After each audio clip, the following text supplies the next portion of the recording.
Hello and welcome to part 43, wow, of my Pillars of Eternity Lorethrough. This is being recorded on June 27th, 2023.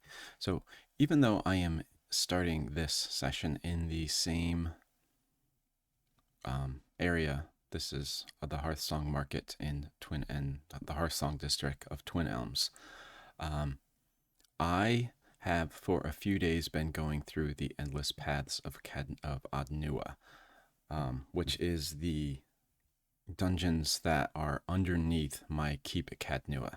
So I got to, I think, level 12 down there, maybe 13.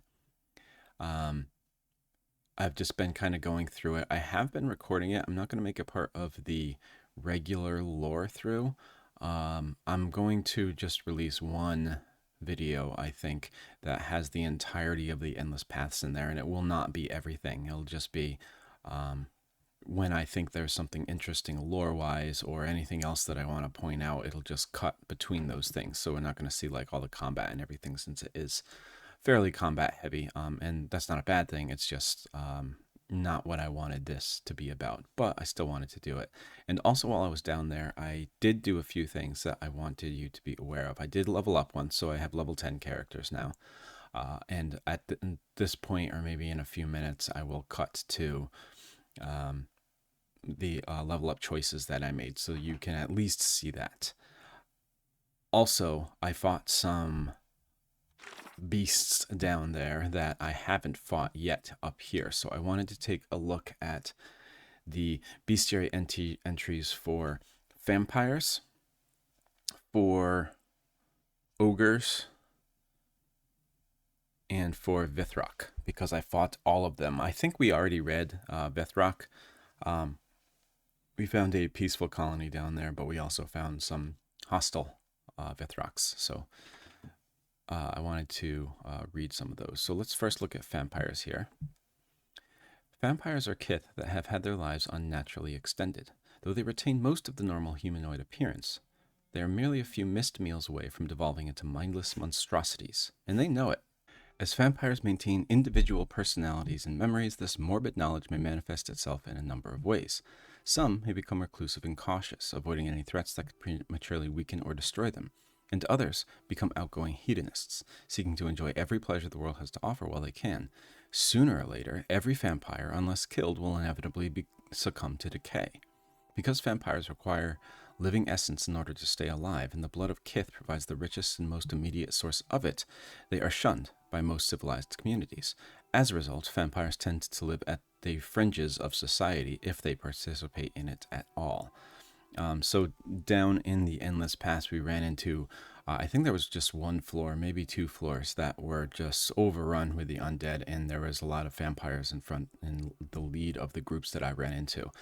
There was one that we actually spoke to, who had been alive for over 2,000 years. He was an Gwithan vampire, and we got to talk with him a little bit.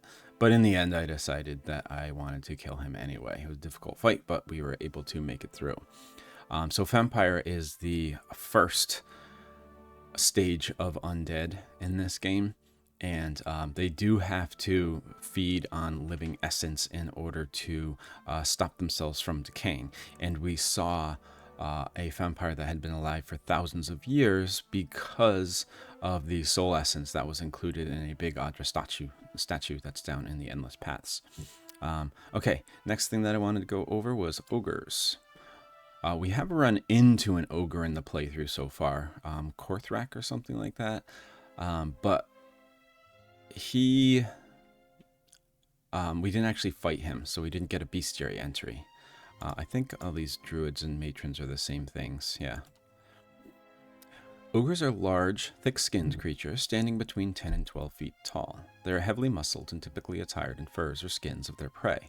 Clubs, axes, and maces of bone or wood are their preferred weapons.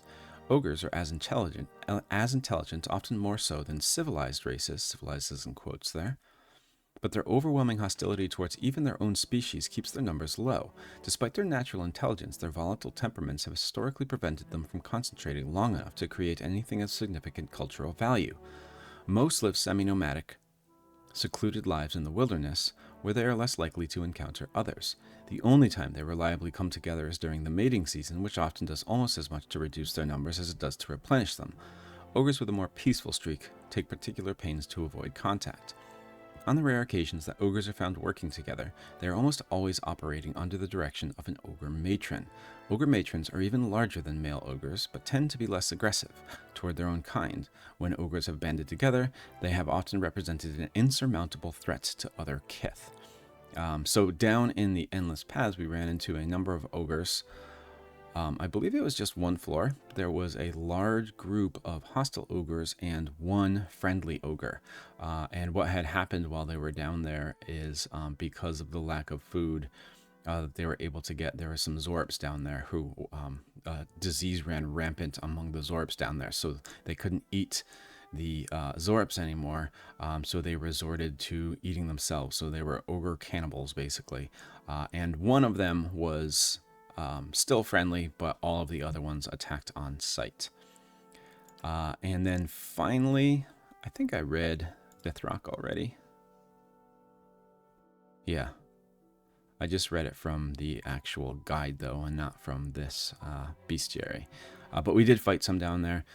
They like to charm to make us fight for them. They go down fairly easy.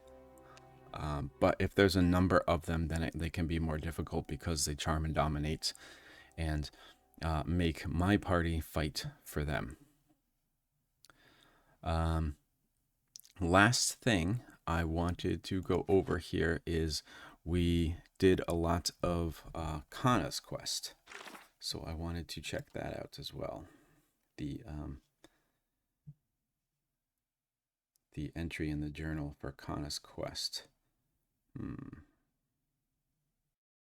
So here is the text for Kana's quest. Kana Rua, an Aumaua from the northern lands of Rawatai, has come to the Deerwood in search of a sacred text, the Tanvi Oratora, or Book of Virtues. After a long year's search, he believes that he has tracked the text to a tablet within the buried ruins beneath the keep of Kadnua. He is eager to explore the ruins and has asked for my assistance in doing so. Until then, he seems happy enough to accompany me on my travels, though he has sheepishly admitted that this is in part due to his being pursued by mysterious assailants. The tablet Kana Rua was looking for turned out to have been destroyed long ago. By who or what, there's no way to tell. Kana seems to have been hit hard by this revelation. I've tried to encourage him. Whatever answers either of us are going to find, it seems they still lie ahead of us. So he was after this person named Gabranos, an old elemental wizard, who had written this tablet, and he was hoping to read the words in the tablet and find that even ancient Ingwithans preferred peace to war. That is not what he found, mostly because the tablet was destroyed. But I just wanted to read about Gabranos, what happened when we found him. We've passed the sealed door, which barred the passage to the lower regions of the Endless Paths. Kana Rua believes this was the site of Gabranos' work. It is a grim place. For all that Kana Rua seems pleased to be here, it may be best that we find Gabranos' remains or his work with haste. And he was a skeleton when we ran into him. Gabranos was. So that didn't go well. Kana seemed disappointed, but he still was hoping to convince his people that peace is preferred to war. Okay. I think that was everything that I wanted to go over before we got started today.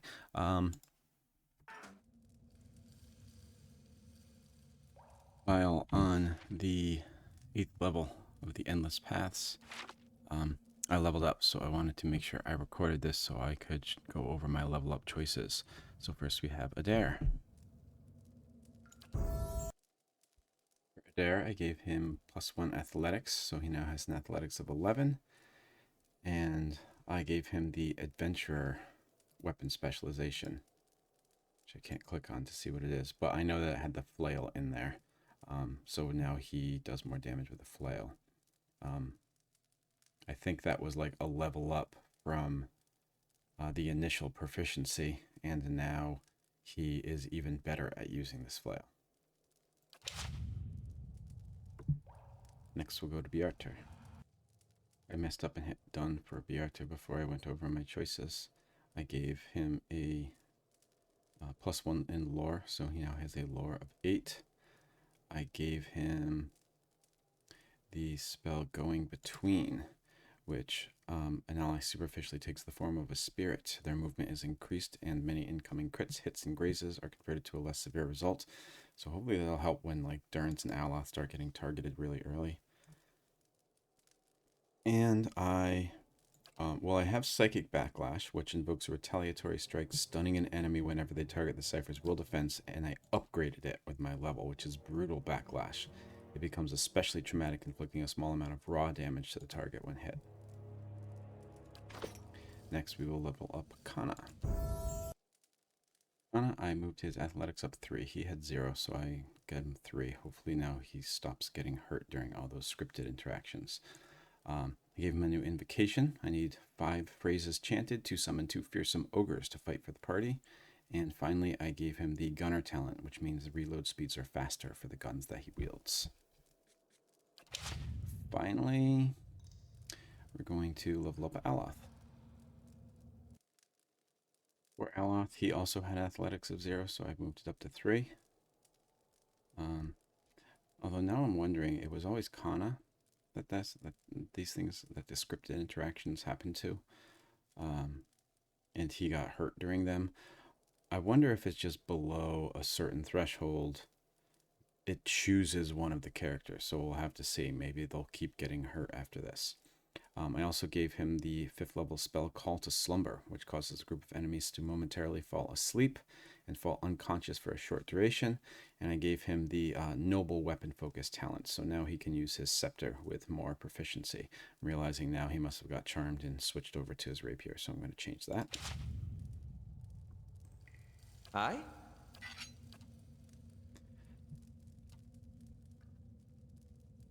I will come back when Durance and Sagani level up. Durance just leveled up.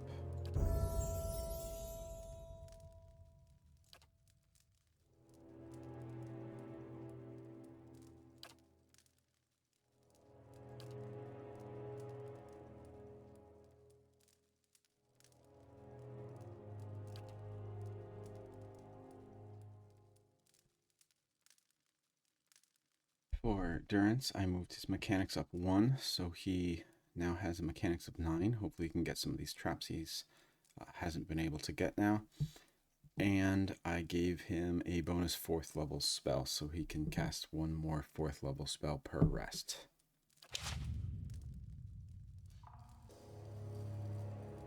And yeah, that worked. We got 2 traps we weren't able to get before, and through that, Sagani leveled up.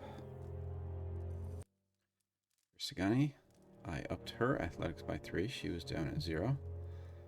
And I gave her Resilient Companion. The Ranger's animal companion gains improved damage reductions against all damage types. So hopefully Itumak can last a little bit longer now. So I now have a full party of level 10 adventurers. Yay. Yeah, and that's all I'm going to show from the Endless Paths of Adnua on the Lorethrough proper.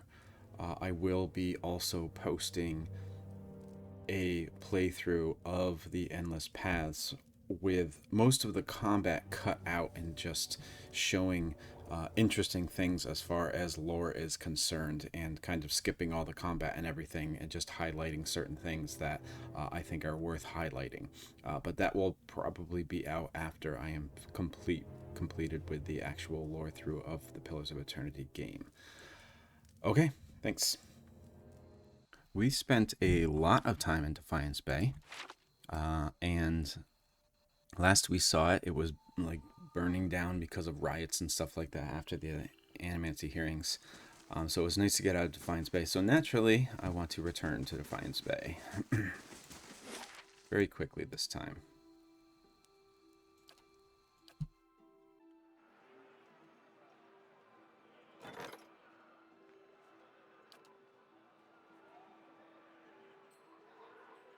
Oh, that's right. We also have a visitor.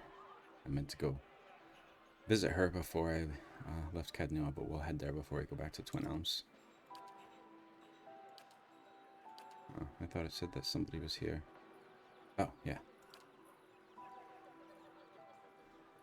Let's see. A soul hunter.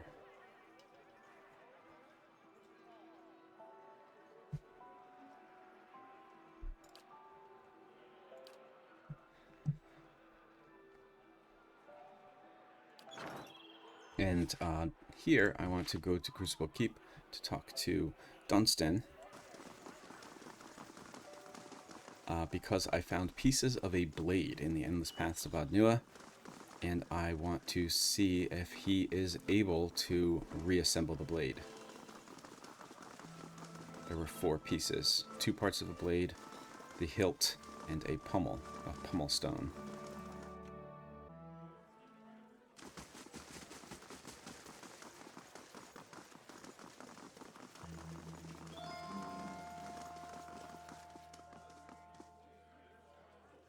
Show him the pieces of the blade of the Endless Paths. I found all the pieces of this ancient sword. Do you think you could repair it? Aye, and 'twould be a privilege. Not often you get to lay eyes on such fine craftsmanship. He runs a callous finger along the edge of one of the shards. This blade will take some time, but I guarantee it'll be worth the wait. So I've lost all parts. He beams. Finest work I've ever done, if I may say so. It's only a shame I can't take all the credit for it. Something else on your mind? So I got the Blade of the Endless Paths. Got a new quest too. Want to assign.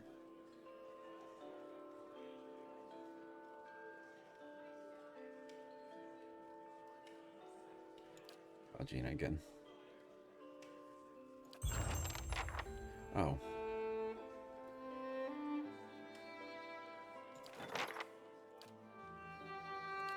The quest for a place of great silence. 5 years ago, 12 senior monks of the Ixtalachi began a silent pilgrimage to Tetlatektuan, forbidding hills plagued by severe weather that locals believe are cursed by the gods. The monks were supposed to emerge from their retreat this year, but they have not returned. An expedition of novices to Tetlatektuan discovered their camp, but they were shocked to find only hollow skin shells of their masters sitting in a circle, frozen in their meditative poses. The inner circle of the Ixtalochi theorized that the masters have transcended their previous physical forms and may be wandering to the eastern reach. They've sent word to the various lords in Red Saris and Deerwood that the Ixtalochi would very much like to be returned to their masters, so their wisdom can be passed on to a new generation. So it looks like we're looking for these novices from these 2 difficult to pronounce words that I probably butchered as I was reading here. And Palagina is sent on that one. So let's take a look at this Blade of the Endless Paths. It's a 2-handed estoc. I was hoping it would be a soul-bound weapon. Unfortunately, it's not. An Adairan explorer once heard a legend of an Ingwithan tomb filled with the dead Empire's greatest treasures. Dead set on making a name and a fortune for himself, he had one of the finest smiths in the Deerwood craft blade worthy of his task. He descended into the place known as the Endless Paths of Adnua, and was never heard from again. His possessions were scattered by the strange evils that dwelled within, and his priceless blade was shattered. So this was an explorer who eventually wasn't able to explore anymore because he was dead. And because it's an S-Doc, I guess I'll give it to Kana.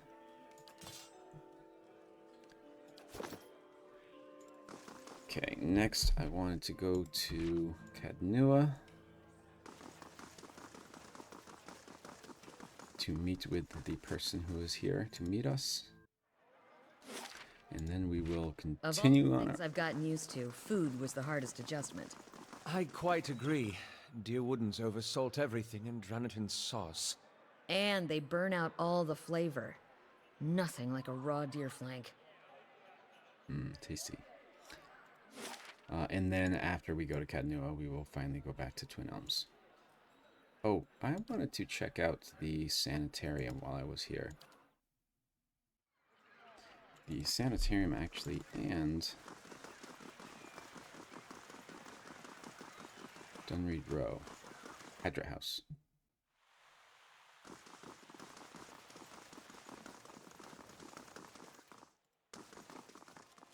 There's someone named Curran here. Curran's ears snap toward the entryway at the sound of your approach. He turns toward you with a start. Recognize you, he sighs, clutching his heart. I thought you were a looter. I'm afraid if you come seeking the help of Dunreed Row, you are too late. I am all that's left. I thought you were dead. Not yet. He looks at the signs of scuffle around him. I had gone out to buy food when all this happened. I can't have missed it by much. I still want to gather a few things. Records, mostly. Some cases I don't want to give up on, even if it's just me now. I'll be gone soon enough. I expect they will try to hunt me down, but it's hard to leave all this behind. Lady Webb, she worked hard for all of this. That's kind of sad.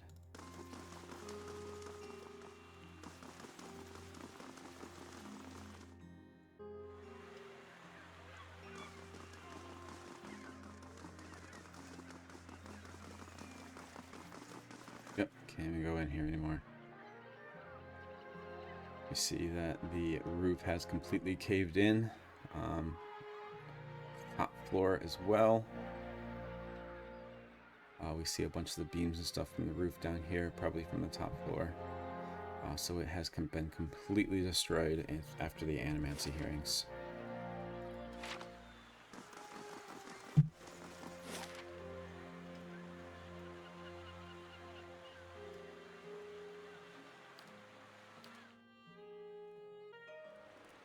Last thing the Deerwood needs is a...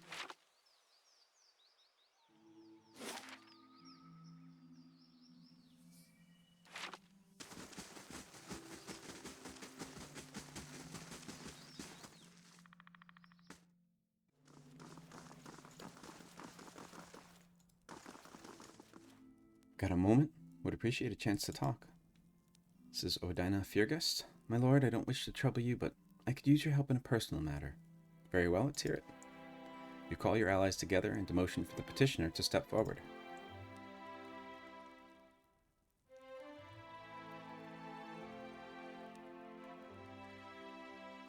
Odina Feargust. This is harder to say than I thought it'd be. My name is Odina. I fought in the Saints' War, same as most of my kin. I followed orders, no more, but between one thing and another, I guess I made a reputation for myself. They called me a hero. Every street I walk down, I get handshakes and comments. The dozens, they act like I'm some figurehead for their schemes.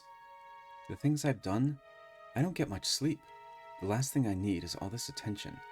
All I want is some peace. Please, you're the only one I can turn to. Sounds like you could use some rest. So this person is being treated like a war hero, but she's actually horrified by the things that she's done. Head out into the woods, you mean? I won't find rest in Defiance Bay. Seems like half my neighbors are in the dozens.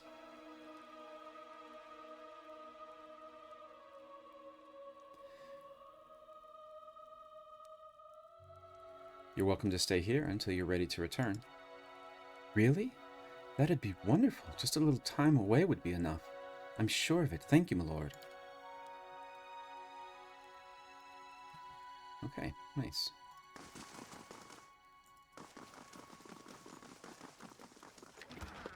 My goodness. Have some boots. They grant us exhausted hands and invigorating. And then a bunch of ingredients.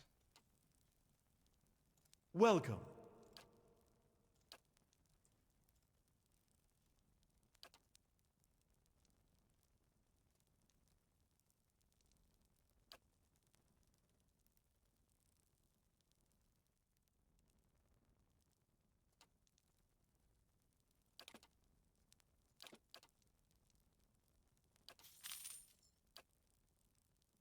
Now, let's finally head back to Twin Elms. It is so easy to get distracted in this game. Deerwood needs is another... I don't know why it's always Durrance. Why don't I hear from other people?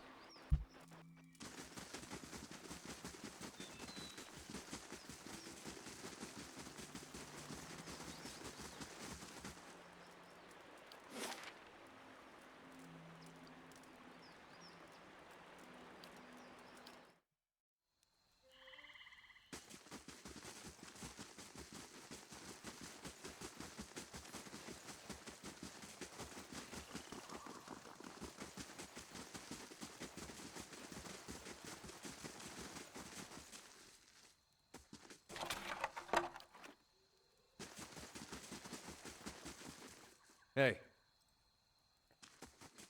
Oops.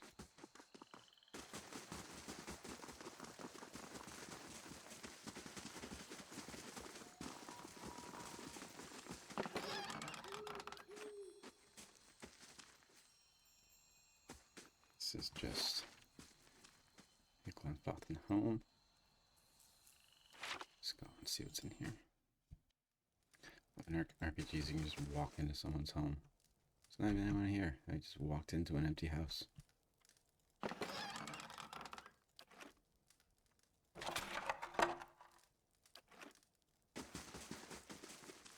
Dried herbs crunch between your fingers, giving us a sweet floral aroma. So you come into someone's home while it's empty and then crunch some herbs that are hanging over the fireplace. Spread across a lumpy pallet of straw, the hide blankets are surprisingly soft.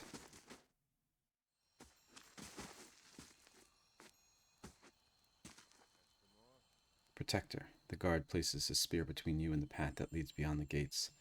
Still, Estromor, the rest of this city is forbidden except by orders of one of the animancy. Trespassing in Twin Elms is punishable by death. How do I get permission from one of the animancy? He grudgingly points a long hut to the middle of the district. You can always find one of the animancy in the Passage of the Six. Perhaps Anamenfath Bethwell will listen, if she can tolerate your barbaric language.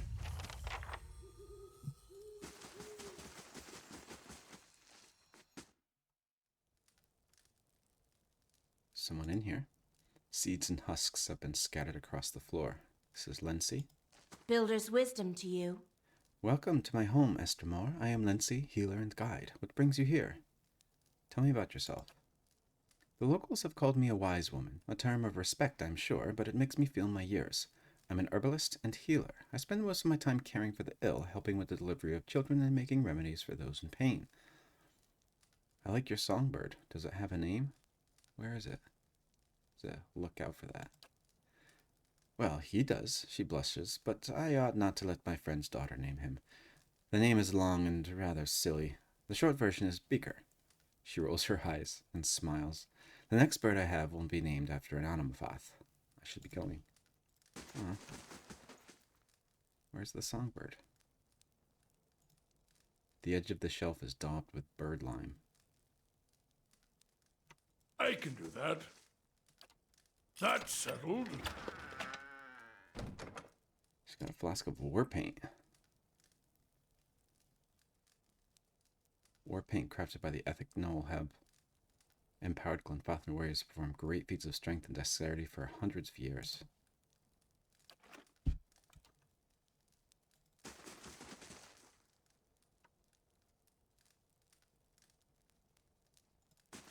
The songbird out front?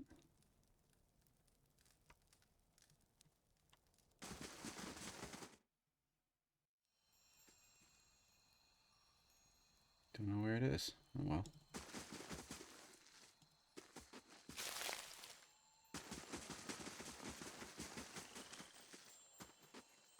The pedestal shadow creeps around the dais.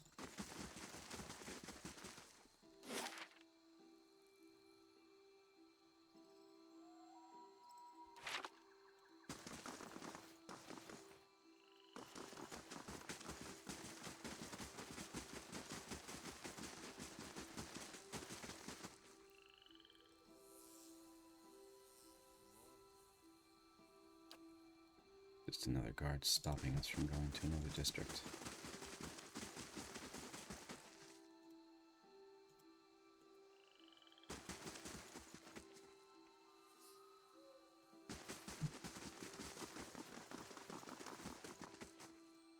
Whatever that is, I can't read it. Very cool little, like, thatching, I think this is called. For the roofs, it's like tightly bound branches and plants and stuff like that make up their roofs, and it makes a very interesting look. Let's get a closer look of it up here. See the wood coming out of the top here. It's the joists, and then we see the thatching below.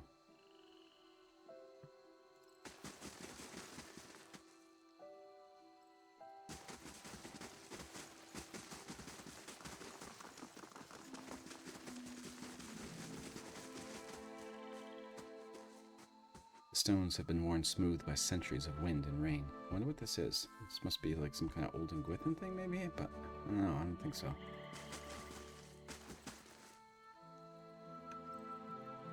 Need a key to get into this one. Celestial Sapling is the inn, so let's head down there.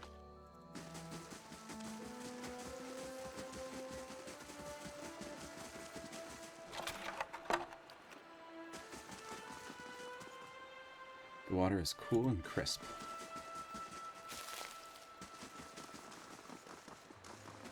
Renato. She'll pay. That witch, she'll... Fuming with anger and pacing in tiny circles, the Valian merchant aims his wild rant at you as you approach. You there! Have you come to trade with the savages? Learn from my example and take your business elsewhere. Spittle accents every sentence. Liars, cheats, swindlers! That duplicitous bitch Alarhi, she claims to be selling Alard Gola flower buds, but all I have now is 6 bushels of common houseplants. The herbs are useless. He throws a handful of dried plants on the ground, stomping on the brittle stems and leaves, kicking up pungent, savory scents. I'll get my money back from that swindling savage. What did Alarhi say when you confronted her? Nothing of substance, he quickly mutters. She defended herself, of course, saying the herbs were legitimate. Why wouldn't she lie? No one will value my word over hers. He spits on the ground. Alarhi can lie with impunity when surrounded by her gangs of savage thugs. Talking very disparagingly about the people here. What is Alard Gola? Renato's rage abates for a moment and his face twists into a nervous smile. Alard Gola is a plant that grows in the jungles of our Glanfathan. He clears his throat, lowering his voice. When dried and consumed or brewed into a tea, it's known to enhance one's drive for better pleasures in life. I wonder what that could possibly mean. You tested the remedy on yourself. Well, Renato fidgets in place, his hands smoothing the creases in his tunic. How can I sell a remedy I have not tested? Of course I tried the herb. Imagine what would happen if I peddled this pale imitation. Renato clears his throat. His voice grows quiet. The herb did not have its intended effect. The only thing it made hard was not vomiting. What do you intend to do about this? When I get my hands on... Renato halts his sentence, his eyes darting about the nearby Glanfathan guards. I'm in the savage's home court, so it's my word against hers. Where does that leave me? I'd be a fool to threaten her here on tribal soil. He sighs, pressing on his temples. I cannot sell this worthless herb to recover my coin, and I am powerless to confront Alarhi. I don't suppose, he looks at you, sizing you up. If you are willing to mediate, perhaps, you could succeed where I failed. I would, of course, pay you handsomely for your troubles. I'll see what I can do. He was a merchant, too. I want to see what he has for sale. I am destitute and have but a few meager offerings left to sell. How dreadfully embarrassing. If I can recover my investment from Alarhi, I'll have funds to resupply my stores. Until then, you're welcome to take a look at what I still have in stock. Just some ingredients. Okay.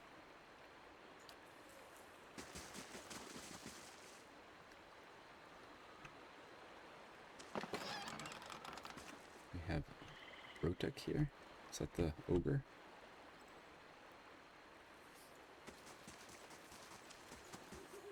You want up? I pull.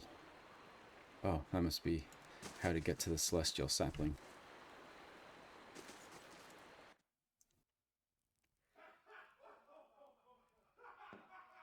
Another ogre here, so they're pulling the pulleys to get people up and down. I want to point out here, the Glanfathans not only protect the Ingwithan ruins from plunder, but they seem to design places with the environment in mind, and they build off of the environment rather than breaking it down and building on top of the ruins of the environment. They keep everything here, and we can see that very clearly with these trees that are coming here, this wood platform here. And they're using the trees as part of the architecture rather than just tearing everything down and making their own architecture. It's very nice looking.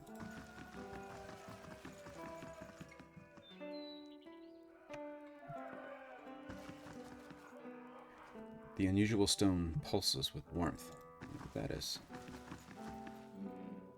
have an antelope companion in the inn with us. Some Valians, deer woodens. Another ogre. And then we have a Letharian haggard shoes. Well met, friend. A middle-aged elven man stands behind the counter of the inn. He has a warm, open face and smiles pleasantly in greeting as you approach. Welcome, welcome. I am always glad to see a new face. Take a seat where you like, my friend. It seems, to me, you've walked a long road. All are welcome here, and those with interesting stories most of all. Who are you? My name is Eletharian. They call me Haggard Shoes for all the walking I used to do, and all the boots I wore down. But those days are well behind me. My eyes have seen a great deal, and now my ears can get their fill from the travelers who come through here. A fine way to spend one days, to my thinking, says Kana. I am always glad to see a new face. Take a seat where you like, my friend. It seems to me you've walked a long road. Oh, I already read that. Tell me about this place. Of course, Eletharian's face brightens. I love how the innkeepers all love talking about their places that they have. I founded the inn many years ago, but in many ways its tale begins much earlier. It was while I was returning from a long journey south that I first heard the story of the tree upon which the inn rests. Hundreds of years ago, a strange event occurred. The sky was troubled that night, with many stars falling across the sky, and one of those same stars began to plummet instead towards Aora.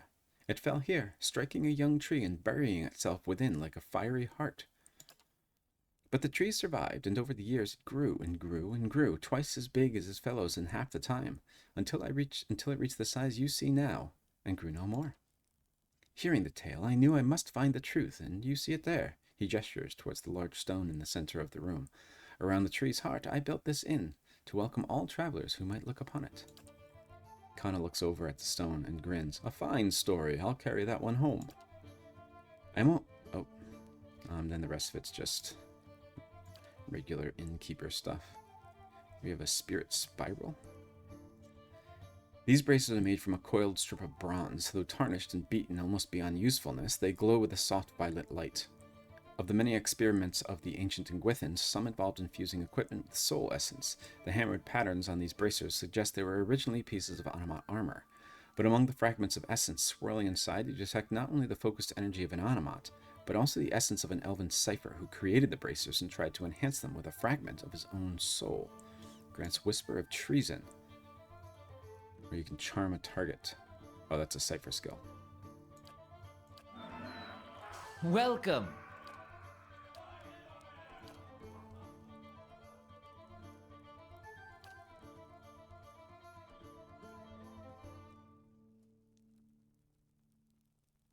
Okay, nothing much else here.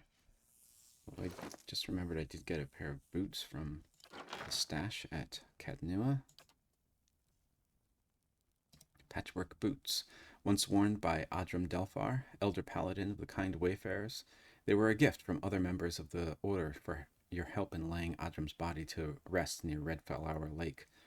The boots are so incredibly worn from a lifetime of travel that they appear to be on the verge of falling apart. Despite this, they are incredibly strong and comfortable. Exalted Hands gives you endurance and pushes a foe. Should give that to somebody who's not wearing any boots.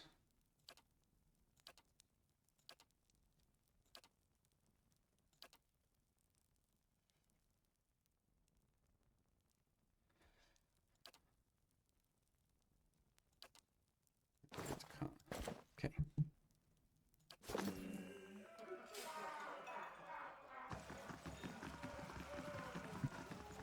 Have a moment. I'd like a word with you. Hello.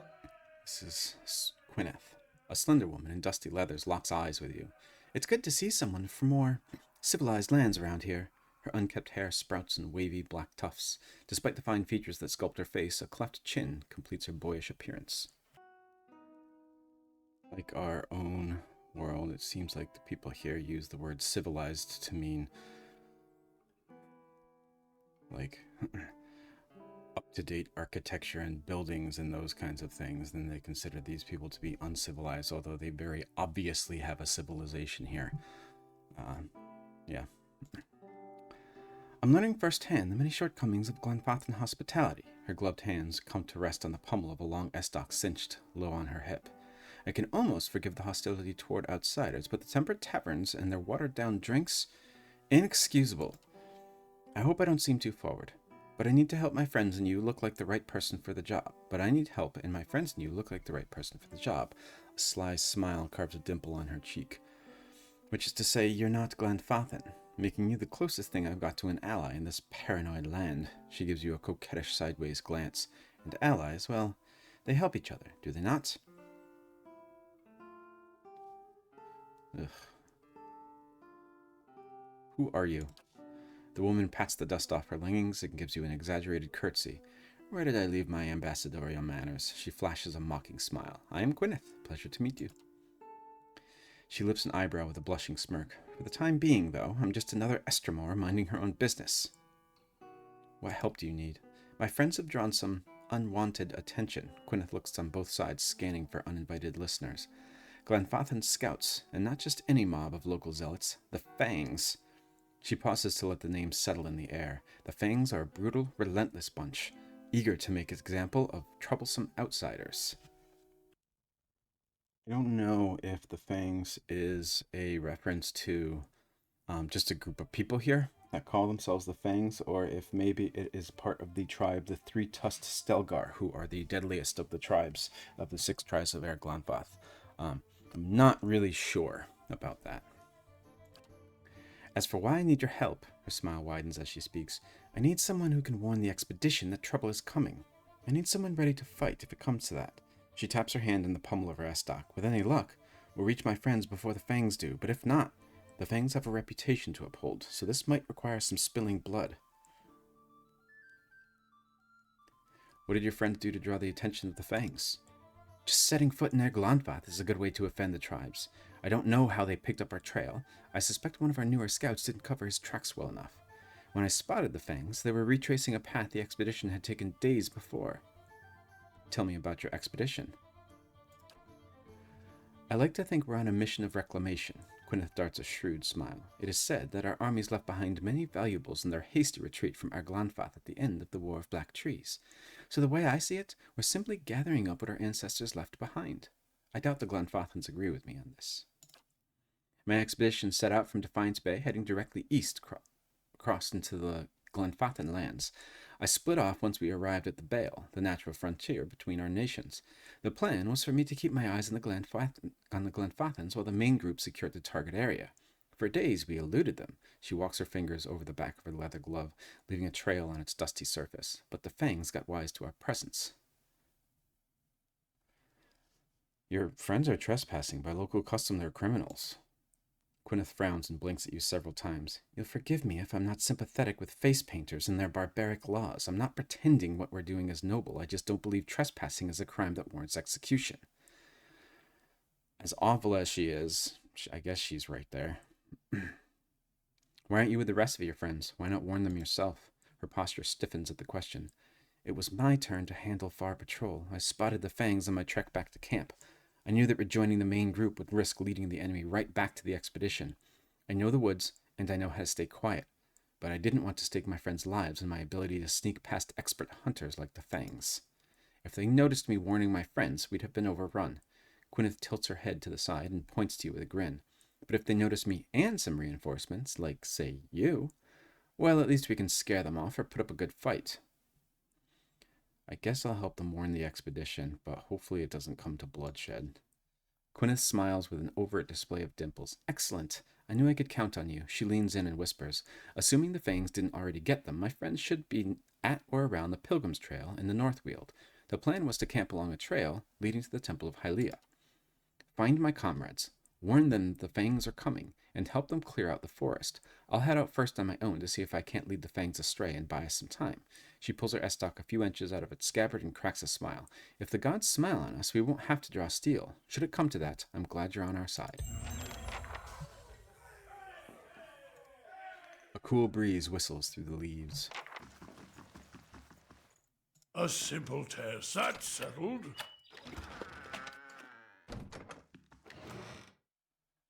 Glanfathan Customs, we've read that.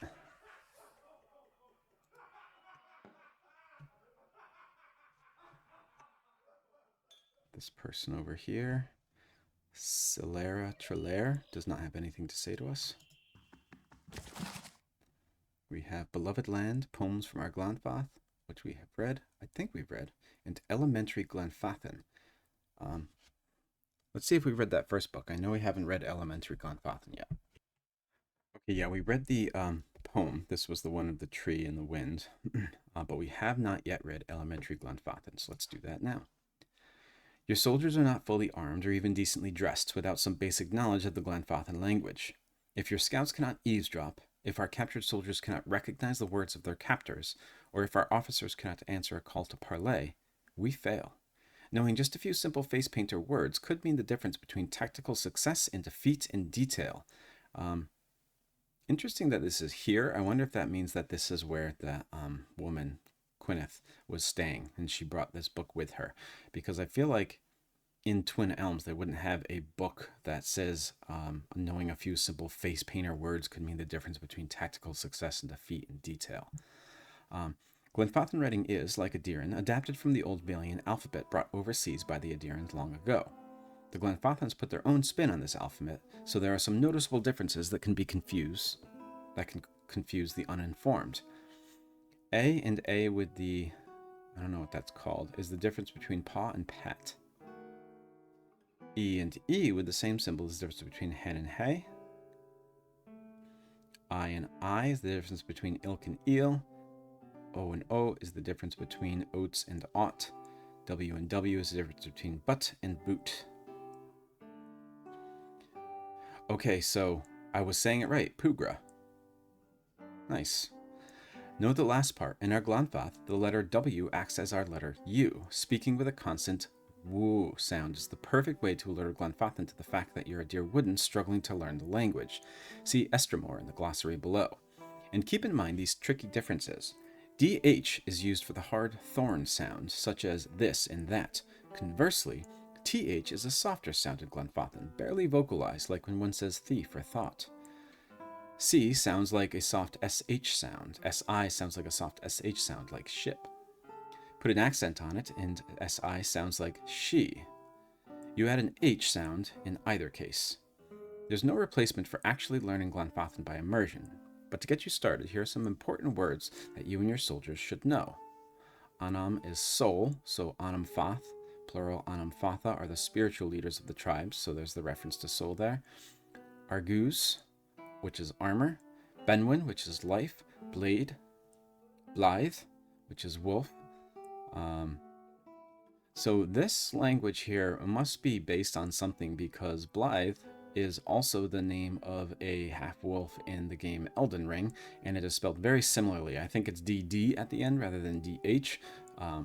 But yeah, that's interesting. I think I heard somewhere that it is loosely based on Welsh language. Cas, C-A-S, is battle. Delem is leaf. Den is man. So Delem are like, Delemgin is like leaf. We don't have a again, so never mind. Den is man. Unfath is princess. Estremore, plural Estremorn. Estremorn are foreigners, so I was right about that. It sounded like outsiders, and that's foreigners. Fath, plural Fatha, is princes. So Anam Fath is soul prince, literally. Guan is winter. Henun is woman. E is in. Le is place. So Lea Remen is the place of Remen, I guess. Oh, is the... Lea Remen was the ruins that we went to for, which is this, the building place. Thomas was walker. Re, plural Riao, or wise ones. Singular is pronounced Re. Plural is pronounced Riao. Scathe is shield. Wen is maiden. Wered is soil. It's Ureth. Ureth. With the hard H sound, TH sound. And then finally, Weretha. The whole of our world, pronounced Uretha with a soft TH sound. No way I'm going to remember all that, but I will do my best. I forgot to unpause the recording. I'm not obviously in the room where we read Glanfathans yet, but it's still in the same inn. It's just on the other side of the inn. and we ran into a room full of monks here. The monk massages his temples, and this is the high monk. As you approach, he looks up. This room needs proper door, he mutters. My brothers and I rented this place that we may have some measure of privacy in this foreign land. Perhaps you could find another room here at the inn. Who are you? Briefly opening his mouth to answer, the monk swallows his words. He looks you up and down, carefully choosing his response. My brothers and I were having a private discussion in a room we rented for our use. Please, there is a tavern full of people who would provide you with the banter you seek. What brings your order to this place? Keep asking questions. We travel where our teachings take us, the monk mutters, his voice slow and measured. Not that it is any of your business. Goodbye. I wonder if they're up to something or if they're just...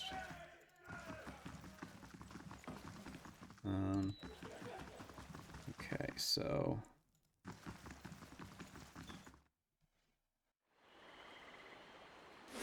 So I have a feeling that the passage of the Six is going to be... it's going to take a lot of time. So I think I am going to end the recording here right outside the passage of the Six, the big building in the middle of the Hearthsong district of Twin Elms, and that way we can start next session at by actually going in here, seeing what's going on. I don't know if there's going to be a cutscene or anything, so I don't want to go in there just yet. So I'm going to end this now. Thank you for joining me for session 43 of my Pillars of Eternity Lorethrough. We began to explore Twin Elms this time around. We cleaned up some outlying things like the sword and everything like that, but most of this was spent in Twin Elms. And yeah, next session we will continue to explore the Hearthsong district and maybe get access to the other districts of Twin Elms. So I hope you will join me then. Thank you as always for joining me for session 43, and I hope to see you all for session 44. As always, please let me know if you have any questions.